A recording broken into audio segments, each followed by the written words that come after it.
Masters. No, we just have rapids on the Savannah River. And so those early settlers stopped here to Oh, build Fort Transformer Augusta. past the They dock. couldn't go further over upstream at the time because of those rapids. But they did design boats in the colonial days. They called Petersburg boats. There's the anchor.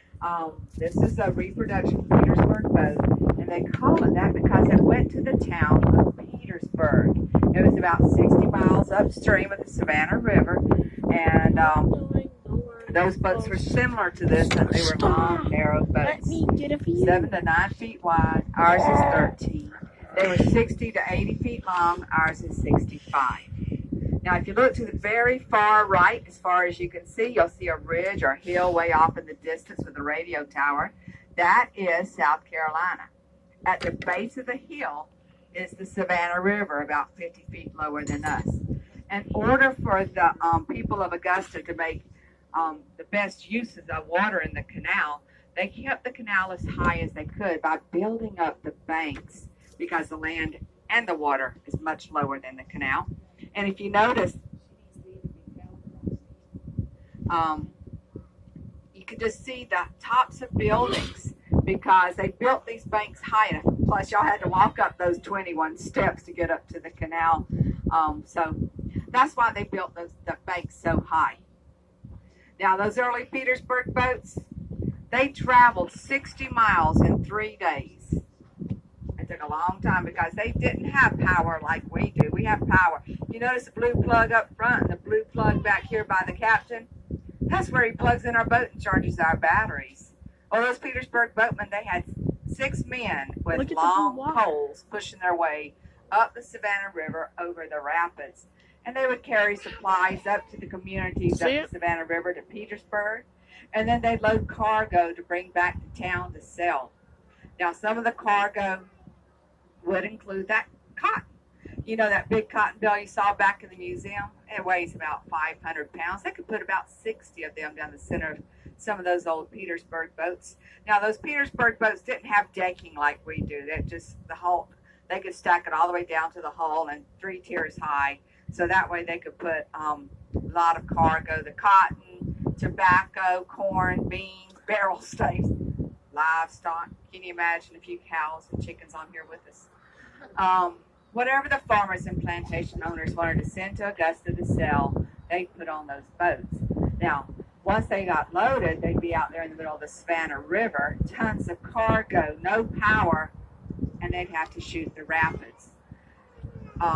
It's safe to say the Petersburg boatmen were glad that the canal was built to bypass those rapids because it brought lives and cargo safely into town. So 1840s, Augusta had entered the industrial age. We had about half dozen flour and grist mills along the canal. We even had a textile mill, a 5-story textile mill in Augusta, and it made a lot of cloth during those early days. So it was a beautiful sight, very different from many other communities in the South. Now, the bridge in front of us is the Broad Street Bridge. If you notice, if you go to the right, you end up in downtown Augusta, one of the widest main streets in the South. And if you go to the left, in a mile or so, it joins Washington Road. And that goes by that golf course I mentioned, the Augusta National, where we host the Masters Golf Tournament. And so that's coming up soon. How many of you are from Augusta or local area? Okay, so you know how our lives are affected by the Masters Golf Tournament. And for those who don't know, schools are out for over a week. We don't get Easter holidays, we get Masters Week.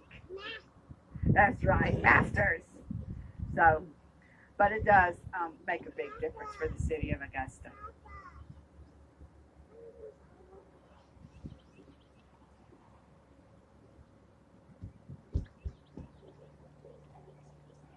Oh, it would be so bad if this boat. Now, if you look at the bridge and watch underneath, as we approach, you'll notice some little birds flying out. You'll see them here. These are cliff swallows. I see one right now. They're very small, and they dart here and there. And right now, they're located under the bridges, and they're building their mud nest, and they're going to be raising their young, and they're going to be eating tons of mosquitoes. They have spent our winter down in South America, and they've just arrived back this last couple of weeks, and it's great to see how they're darting around again.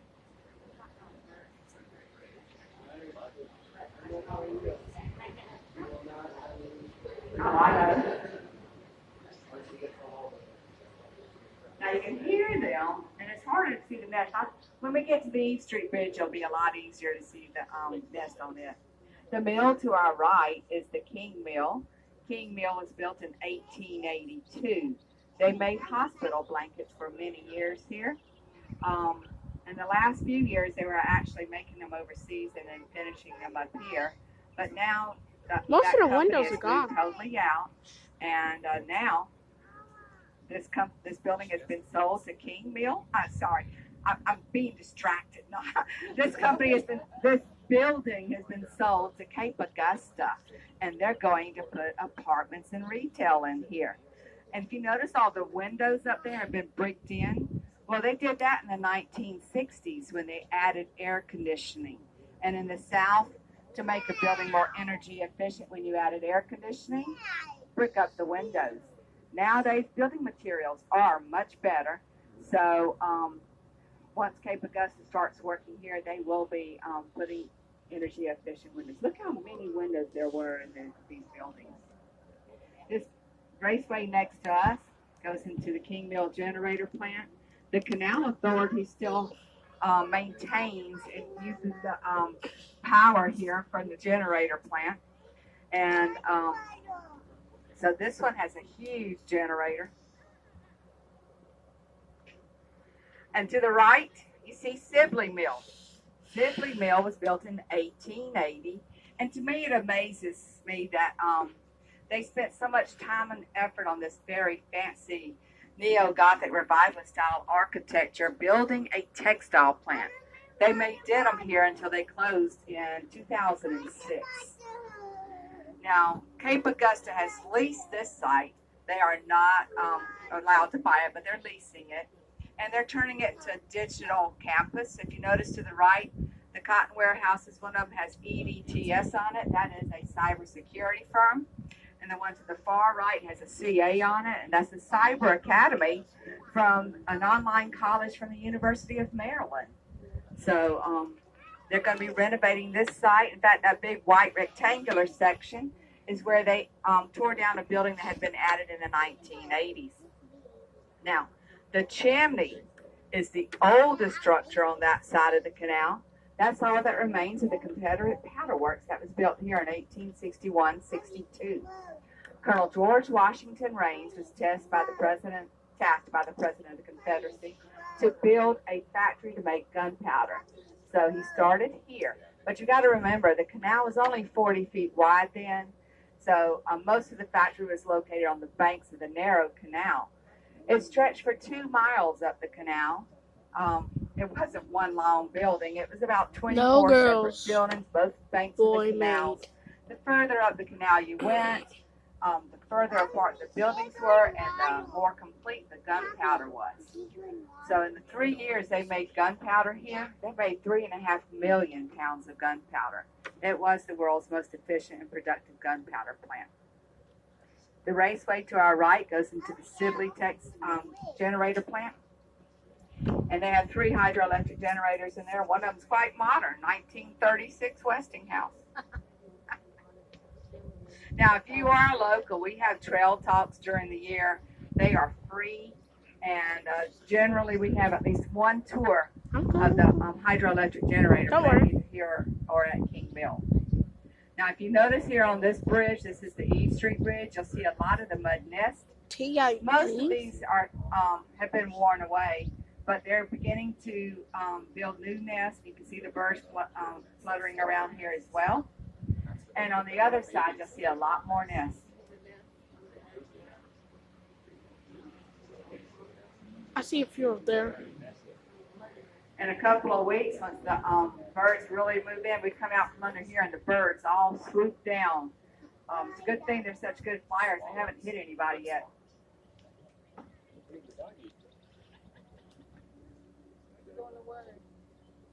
Over on the left is a beautiful little dog. Looks like he's having a good time. The tenement style housing over there was built by the Sibley Mill as part of their mill village, and the green covered picnic area is where we host special events, the Canal Authority. And we'll have things like vegetable markets in the spring and summer and fall. Our Canal Fest will be in November. There are races, all kinds Oh, of man. activities are held here. No, I'm good. I'm good. So Just you're sit local, right keep here. an eye out on Put our my dad. website so you'll know what things are going on here. Over on the left, that Watch trail that. is the only trail located on the left bank of the canal, Check and it's this out. also one of two paved trails in the canal. The tow path is still over on the right-hand side, and it goes all the way More to hydro Santa plants. Barbara Park where the canal starts. in There's so many Columbia hydro County. plants. Now, coming up on the left, you're going to see a lot of logs in the sun. And some of our favorite residents are on these logs. They're called turtles. Hey, turtles. I see turtles.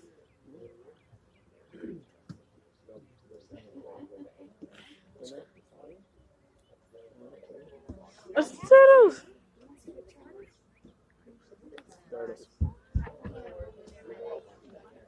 There's so many turtles over there. Look at all those turtles. Come on, Dad. Turtles are reptiles. And as such, they use their environment to regulate their body temperature. And the canal Wow, look at all water those in the summer turtles. is upper 60s, lower 70s. There's so many turtles. There's one right over there on that log. They like So to many. crawl out of the canal and get on the log. Now I just noticed how Not long the taken thing out is. yet today. Compared to over here, it's like nothing. Like it's like nothing. And once you go over here, you see it's like 16 times wider than you. We have yellow belly sliders. That's our unofficial canal mascot. Their class line are bellies light with yellow. We have cooters. They have a kind of a little oranges tinge to the edge. Hey, a Musk beaver hole. turtles, I think they're more higher carapace, but What's they're our also sauce? stink pots, alligator snapping turtles, which I don't see any right now. There may be some snapping turtles, but alligator snapping turtles are very distinctive. Alligator snapping turtles. Coyote Yeah, you don't want to touch Peterson. But y'all are really pretty lucky because later on this summer, we won't see those logs because there's an invasive plant here in the canal and surrounding areas called water hyacinth. And it grows wildly crazy and it covers all these logs up so the turtles get in that and hide from us. So y'all are pretty lucky today to be able to see the turtles. You also see ahead of us to the left purple flowers. That's wisteria. Wisteria is a vine that can grow very quickly, cover a lot of areas, and you can see it growing up into all those trees where it's located, up even into the pines.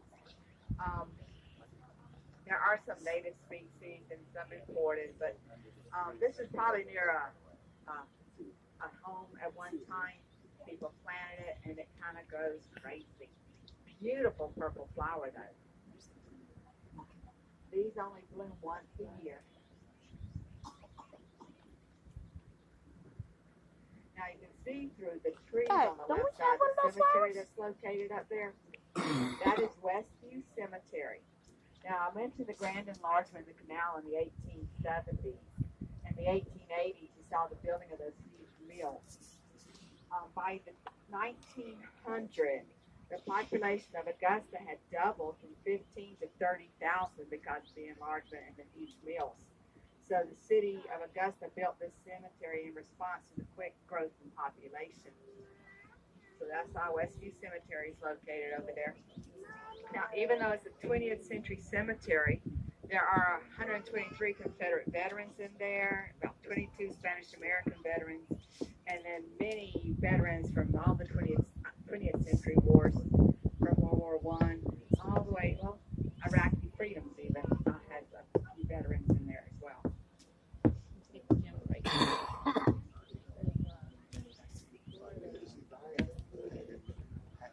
That's a cormorant flying next to us on the right.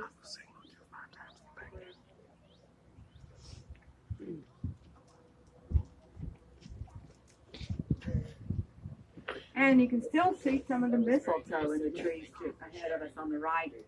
Mistletoe is a parasite. In other words, it gets its nutrients straight from the tree it grows in. It's got roots and pretty soon you won't be able to see those dark green clumps of matter up there in those trees. But people are very aware of mistletoe in December, but it doesn't affect anybody during the March and April season. Grapes. What are those? I like these. Put the honey on them. Dad, can you keep recording? This thing has a 32 gig thing. 20 for 15 minutes. Yeah.